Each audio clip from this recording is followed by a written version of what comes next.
Hello friends. Mythology story number 4 का title है मनुष्य जन्म।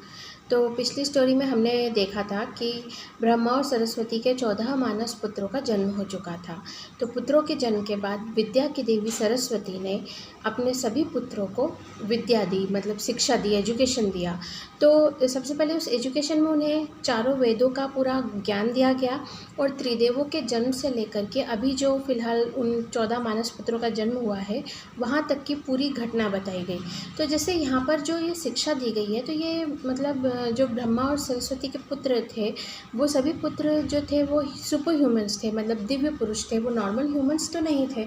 तो इन लोगों को जो शिक्षा दी गई है, तो ये शिक्षा मतलब इनको इस तरीके से बिठा के एक एक चैप्टर वाइज उनको पढ़ा के नहीं दी गई, ये directly mind to mind transfer किया गया है।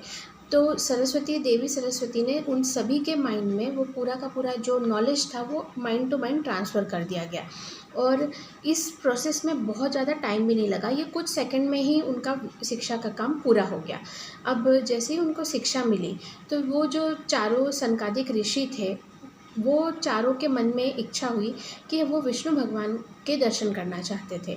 तो वो बिना किसी से पूछे, बिना किसी से सलाह लिए सीधे के सीधे वहाँ से ब्रह्मलोक से टेलीपोर्ट होकर के सीधे बैकुंठ लोक के लिए चले गए।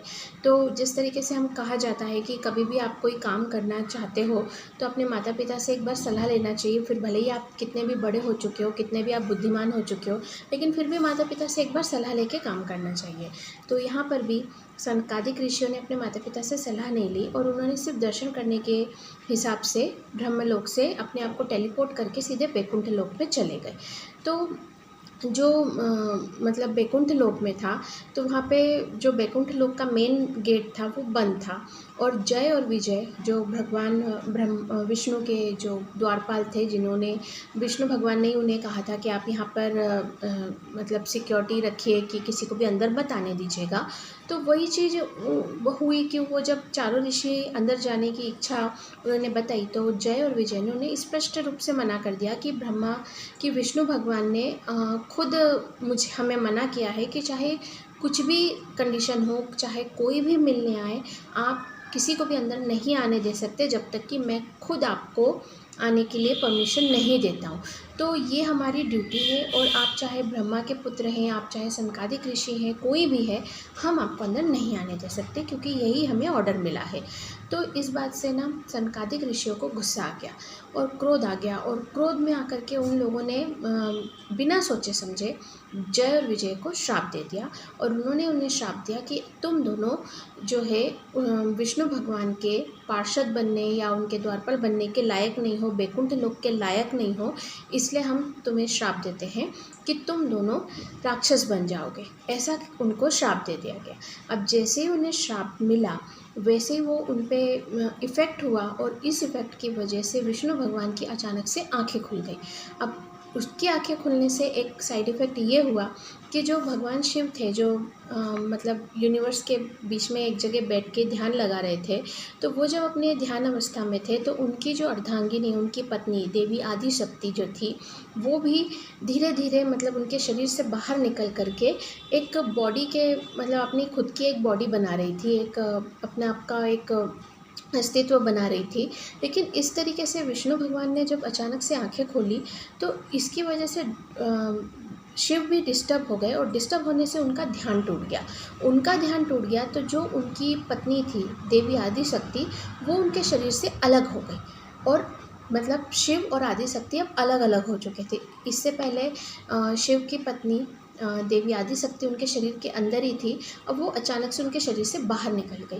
तो जिस वजह से भगवान शिव एकदम विचलित हो गए, एकदम डिस्टर्ब हो गए मेंटली। हाँ, और वो जो है मतलब एकदम उनका जो बोलते हैं ना कि कॉन्शियस ख़त्म हो गया कि वो कुछ सब कुछ भूल गए कि वो कौन है, क्या है, और वो यूनिवर्स में अचानक से दौड़ने लगे, मतलब चक्कर लगाने लगे क्योंकि उनका मन एकदम विचलित हुआ, उन्हें समझ में ही नहीं आ रहा था कि वो क्या है। अब जो देवी आदि शक्ति थी, जो शिव के शरीर से बाहर निकली थी, वो एक बहुत बड़ी एनर्जी सोर्स थी, पूरी इतनी बड़ी ऊर्जा थी कि जिससे पूरा यूनिवर्स क्रिएट हुआ था। इतनी बड़ी एनर्जी सोर्स जो थी वो देवी शिव की शक्ति मतलब शिव के शरीर से बाहर निकली थी। तो उस एनर्जी सोर्स को देखकर दक्ष के ने ब्रह्मदेव से पूछा कि पिताजी ये क्या है, ये एनर्जी सोर्स क्या है। तो जो ब्रह्मा थे उन्होंने अपने बेटे को समझाया कि ये है देवी आदिशक्ति। ये पूरी सृष्टि में जितनी भी एनर्जी है, जितनी भी ऊर्जा है और जो हीट है, ये कम्प्लीटली ये एक अकेली यही है। हाँ, तो इन्हीं के हीट से, इन्हीं की ऊर्जा से मैंने सृष्टि का निर्माण किया है। तो ये अब दक्ष जो थे ना, उनके अंदर थोड़ा ईगो था, अहंकार था, क्योंकि उनके अंदर जो ब्रह्मा के जो अहंकार था उसका जीन्स इफेक्ट आया था। और वो इतनी पावरफुल एनर्जी सोर्स को देख करके उनके मन में थोड़ा सा लालच आ गया कि ये एनर्जी सोर्स मेरे पास होना चाहिए। तो उन्होंने क्या किया कि देवी आदिशक्ति की प्रार्थना की और उनसे वरदान मांगा कि हे देवी आदिशक्ति, आप मेरे घर में मेरी पुत्री के रूप में जन्म ले लीजिए। अब जो देवी आदिशक्ति थी वो तो सब समझती थी कि दक्ष जो है वो लालच के लिए मेरे को अपने घर में बुला रहे हैं, लेकिन फिर भी उन्हें अब एक मनुष्य के, अब उन्हें एक शरीर का तो धारण करना ही था ताकि वो शिव के पास दोबारा जा सके। तो इस वजह से उन्होंने उन्हें आशीर्वाद दिया कि ठीक है, मैं आपके घर में पुत्री के रूप में जन्म लूँगी, लेकिन यदि आपने कभी भी मेरा अपमान किया तो मैं जो है आपको दिया हुआ वरदान आपसे वापस ले लूँगी और मैं आपसे हमेशा के लिए अलग हो जाऊँगी और फिर उसके बाद आपका मुझसे कोई भी संबंध नहीं रहेगा। तो जो थे दक्ष थे वो इस बात के लिए मान गए। हाँ, अब उधर वैकुंठ लोक में क्या हुआ कि जो विष्णु भगवान थे वो बाहर निकले अपने मतलब वैकुंठ लोक से, और उन्होंने सनकादिक ऋषियों को दर्शन दिया और उन्होंने देखा कि जय और विजय को श्राप मिल चुका है। तो दोनों जय और विजय ने उनसे कहा कि हे भगवान, भाई हम तो आप ही का जो ऑर्डर था वो फॉलो कर रहे थे, हमारी तो कोई गलती नहीं है। अगर हम इन्हें आने देते तो आप हमें ही बोलते क्या मैंने जो ऑर्डर दिया था आपने फॉलो नहीं किया, लेकिन हमें इसका श्राप मिल गया, तो अब आप ही बताइए कि इसका उपाय क्या है। तो फिर विष्णु भगवान ने सनकादिक ऋषियों को समझाया कि भाई आपने अभी नॉलेज ज़रूर हासिल किया है, लेकिन अभी आपके अंदर जो है ना पेशेंस नहीं है, आपके अंदर गुस्सा ज़्यादा भरा हुआ है, और इसलिए आपने पहली बात तो आप बिना सोचे समझे वैकुंठ लोक में आ गए, क्योंकि इस वक्त जो है ब्रह्मा क्रिएशन का काम कर रहे हैं, इसीलिए हम जानबूझ करके विष्णु और शिव जो है उन्होंने अपनी पावर्स को कम करके ध्यान में लीन है, और आपकी वजह से सृष्टि के क्रिएशन में डिस्टर्बेंस पैदा हुई है। और दूसरी चीज़ जो आपने श्राप दिया है, तो इस श्राप की वजह से जो राक्षस एक नेगेटिव एनर्जी थी जिसे क्रिएट नहीं किया जाना था, अब आपके श्राप की वजह से उस नेगेटिव एनर्जी को क्रिएट किया जाएगा, और इसका असर जो है वो ब्रह्मा द्वारा निर्मित जितने भी प्राणी रहेंगे, जितने भी लोग रहेंगे, उन सब के ऊपर होगा। तो ये मतलब बहुत ही आपने गलत कर दिया है। तो सनकादिक ऋषियों को भी अपनी गलती का रियलाइज़ हुआ और उन्होंने कहा कि हाँ सही बात है, हमने तो बिना सोचे समझे ये सब कर दिया है। तो विष्णु भगवान ने उनसे कहा कि अब आप एक काम कीजिए, वापस से ब्रह्मलोक में जाइए, ध्यान केंद्रित कीजिए और अब अपने अंदर पेशेंस को क्रिएट कीजिए। तो आप वापस से वो फिर ब्रह्मलोक चले गए। हाँ, अब जो जय और विजय थे उन्होंने फिर विष्णु भगवान से बोला कि अब हमारा क्या होगा।